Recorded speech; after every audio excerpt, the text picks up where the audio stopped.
Good morning दोस्तों, स्वागत है आपका क्रेजी क्रिप्टो मिंटू में। बीटीसी आपका 30,300 के आसपास अभी ट्रेड कर रहा है, जो अपने आप को एक तरह से देखा जाए तो 30,000 के ऊपर जैसे तैसे ये मान लीजिए रोक के बैठा हुआ है।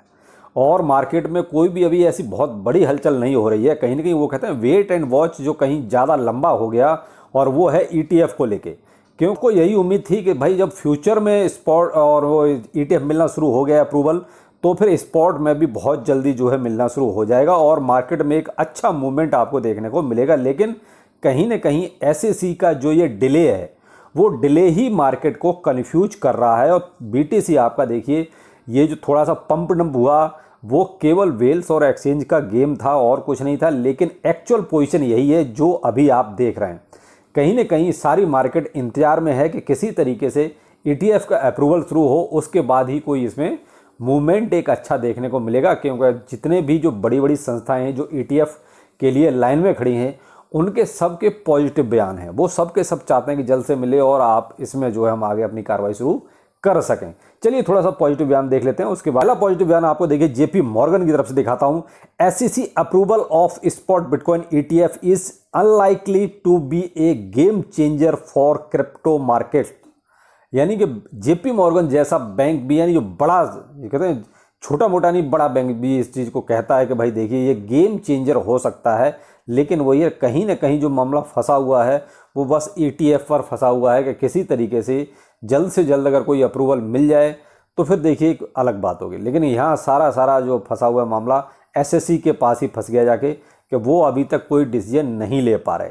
तो यहाँ बड़े बड़े देखिए जो बैंक हैं या बड़ी बड़ी जो संस्थाएं हैं, वो आपको पॉजिटिव बयान दे ही रही हैं और वो चाहती हैं कि जल्द से जल्द इन्वेस्टमेंट का एक जरिया नया खुले। देखिए उनके लिए आपको एक इंटरेस्टिंग चीज़ और बताता हूँ।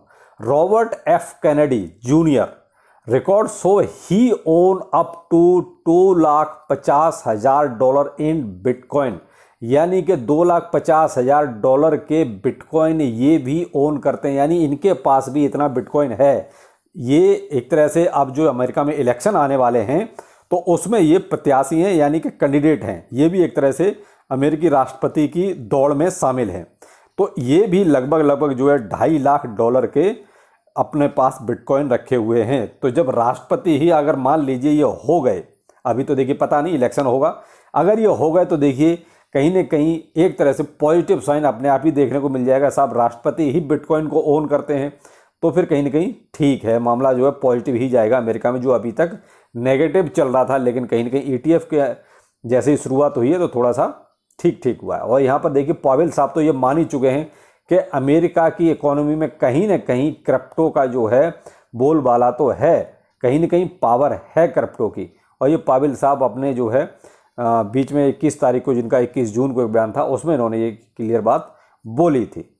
तो जब अब पावेल साहब बोलने लगे और आगे जो इलेक्शन आ रहा है उसमें जो राष्ट्रपति के कैंडिडेट हैं वो भी बिटकॉइन को ओन करते हैं, केवल बाइडेन साहब का ही नहीं पता उनके पास बिटकॉइन है या नहीं है। लेकिन जो भी है, एसएससी के गैरी गेंसलर जो है, ये तो पंप डंप में माहिर हैं, ये तो अच्छा पैसा चाप रहे हैं अपने पद का फ़ायदा उठा के।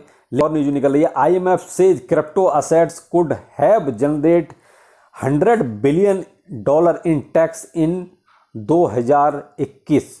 यानी कि 100 बिलियन का टैक्स जो है 2021 में जनरेट हुआ। अब ये देख लीजिए, जिन जिन लोगों ने टैक्स लगाया था उन्होंने तो टैक्स कमाया होगा, जिन्होंने जल्दी से कोई रेगुलेटरी वगैरह अथॉरिटी नहीं बना पाई, तो वो देखिए टैक्स से भी वंचित रह गए। और इतना ये टैक्स वहाँ मिल सकता था, $100 बिलियन का बहुत होता है। तो ये सब चीज़ें चलती रहती हैं। टैक्स वगैरह तो अपने यहाँ तो अच्छा खासा टैक्स लगा ही दिया और वो टैक्स कमा भी रहे हैं, क्योंकि लॉस से उनको कोई मतलब नहीं है। लॉस को आप जो है कहीं भी एडजस्ट कर नहीं सकते। प्रॉफिट में 30% सरकार को चाहिए। ब्रिक्स कंट्रीज़ की तरफ से भी एक और गुड न्यूज़ निकल के आ रही है, और वो ये है कि ये एक नई करेंसी जो है अगस्त में लॉन्च करने वाले हैं, और जो गोल्ड से बैक्ड होगी। यानी कि गोल्ड जैसे अभी आपका स्टेबल कॉइन्स होते हैं, तो वो आपके देखिए डॉलर के साथ पैक होते हैं, उसी तरीके से जो इनकी करेंसी जो आने वाली है, वो कहीं ना कहीं डॉलर की बजाय गोल्ड के साथ ये पैक करेंगे। किसी भी फिएट करेंसी के साथ ये एक तरह से पैक नहीं करेंगे। तो गोल्ड देखिए ठीक है, एक बहुत अच्छा इन्वेस्टमेंट का ठीक है। और दूसरा ये है कि गोल्ड भाई देखिए हर जगह चलता है, और उसको कहीं भी फिएट करेंसी नहीं, लेकिन ये है कि हाँ उसकी वैल्यू अच्छी है। तो गोल्ड के साथ ये पैक जो है इसको करेंगे और 41 कंट्रीज़ और इसमें जो है एक तरह से शामिल हो रहे हैं, यानी इसकी मेंबरशिप ले चुके हैं ब्रिक्स कंट्री में। तो यहाँ देखिए अब मेन चीज़ है कि अभी तक जो बात निकल रही थी वो इसमें बिटकॉइन की बात निकल रही थी कि ये जो करेंसी जो अब लाएंगे उसमें बिटकॉइन ही सबसे ऊपर है प्रेफरेंस में। देखिए और किसी भी देश की फिएट करेंसी को कोई भी देश इतनी जल्दी से मानने को तैयार नहीं होगा। भाई इंडिया देखिए ये नहीं मानेगा और रुपये को क्या कहते हैं ये चाइना नहीं मानेगा। तो इस तरीके से देखिए आपस में कंट्रीज़ के अपने हित भी होते हैं, लेकिन क्या है कि बिटकॉइन एक ऐसी है जो किसी भी देश की फिएट करेंसी नहीं है, लेकिन इसको आप करेंसी के तौर पे यूज कर सकते हैं। और इसको मजबूती देने के लिए अगर आप इसको गोल्ड के साथ पैक कर दें तो ठीक है, फिर तो कोई दिक्कत ही नहीं, किसी को कोई प्रॉब्लम होनी भी नहीं चाहिए। तो यहाँ पर जो एक करेंसी सबसे ऊपर है ब्रिक्स में वो है बिटकॉइन। पर देखिए मार्केट देखिए कुछ भी ज़्यादा ऊपर नहीं नीचे नहीं, वही अपना एक साइडवे मूवमेंट में है। और जैसा BTC है लगभग उसी हाल में आपका जो है सारे आपको टोकन अपने अल्टकॉइंस दिखाई दे रहे हैं। केवल एक सोलाना जो एक अच्छा परफॉर्म कर गया है और ये देखिए वही अपना लगभग जो है $22 के आसपास फिर दोबारा से पहुंच गया है और लगभग 8.5% इसमें उछाल आ गया। तो देखिए यहाँ पर एक चीज़ और अभी मार्केट में चल रही है, किसी भी टोकन्स में आप पहले से ये नहीं कह सकते हाँ ये वाला जाएगा या ये वाला जाएगा। अभी तो ये हो गया है कि कोई भी अल्टकॉइन आपका पंप कर जाता है, कोई सा भी। तो यहाँ पर आप देखिए जिसके पास भी जो भी टोकन है आप उन्हीं पर फोकस कीजिए, बजाय इसके कि आज ये पंप कर गया आज वो पंप कर गया तो मैं ये भी ले लूँ मैं वो भी ले लूँ। ये सब छोड़ दीजिए, कोई मतलब नहीं है, उसमें ज़्यादा पैसा आपका इन्वेस्टमेंट हो जाएगा। और कई बार ये होता है कि हम जो जिसमें इन्वेस्टमेंट करते हैं वही टोकन नीचे जाता है, बाकी ऊपर चले जाते हैं। तो बेहतर वही रहेगा कि आपके पास देखिए जो पोर्टफोलियो में है आप उन्हीं पर फोकस कीजिए और कोई ना कोई किसी न किसी में आपका भी पंप आएगा जरूर। तो आजकल मार्केट में आप देख रहे हैं कभी कोई सा टोकन पंप कर जाता है तो कभी कोई सा कर जाता है। कोई आजकल ऐसा फिक्स नहीं है कि अल्ट सीजन चल रहा है तो अल्ट में आप सारे के सारे पंप करेंगे, ऐसा नहीं हो रहा है। आप भी देख रहे हैं इस मार्केट में कि केवल अभी 1 by 1 चल रहा है कि आज ये हो गया तो कल वो हो जाएगा, परसों वो हो जाएगा, इस तरीके से हो रहा है। तो अल्ट सीजन में जब होता है तो ये देखिए फिर सभी के सभी पंप करते हैं, कोई 10% कोई 15%। लेकिन आजकल क्या है 1 by 1 हो रहा है। क्या सोलाना हो गया तो कल हो सकता है एडा हो जाए, कल हो सकता है पॉलीगॉन हो जाए, उसके बाद हो सकता है कोई और वीचैन हो जाए। तो कुछ पता नहीं चल रहा, आजकल 1 by 1 चल रहा है। दूसरा यहाँ पर आपको देखिए एक और थोड़ा आपके लिए अलर्ट के लिए है कि जितने भी आजकल 2 नंबर के आ रहे हैं, यानी कि आप देख लें बेबी डॉज 2 आ गया, शिबा इनू 2 आ गया, पेपे 2 आ गया।